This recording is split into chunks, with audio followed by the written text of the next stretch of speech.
Ja Ei ollut ihan yksimielinen tuo äänestys. Ei. Sä itse äänestit jotain muuta kuin itseäsi, mikä oli yllättävää. Oli. Jukka, tämän illan näytön paikka on iltasatu. Sinä kerrot ja piirrät samanaikaisesti kertomaasi satua. Ja. Minä annan sulle tästä sadun nimen, eli sä joudut tempamaan koko sadun hatustas. Et ole voinut valmistautua tähän millään tavalla.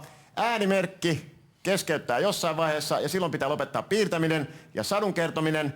Ja mikä tärkeintä, sen jälkeen pitää tulla sadun opetus. Opetus. Oletko valmis? Joo, mä vielä hankaloitan tätä henkilökohtaisesti sillä tavalla, että mä tuun sille puolelle ja piirrän tämän vasemmalla. Hieno homma. Jukka, näytön paikka, sadun nimi, Markon uusi äiti. Olipa kerran pieni poika, nimeltänsä Marko. Marko asui hienossa omakotitaloalueella Kalliossa, Helsingissä.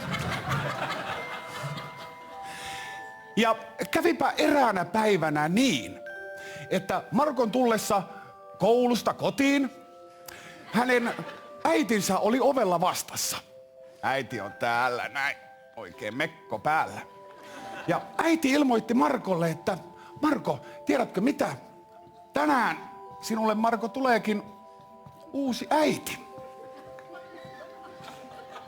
Noin, siinä on uusi äiti. Hän on vähän nuorempi kuin Markon äiti. Markon äiti on 52 ja tää uusi äiti oli 27.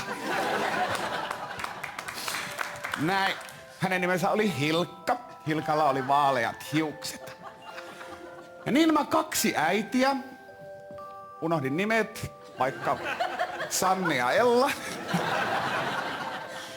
päättivät kasvattaa Markon ja niin he kasvattivat Markosta ison ja aikuisen pojan. Oho, sillä on kiva yksi silmä tällä äidillä.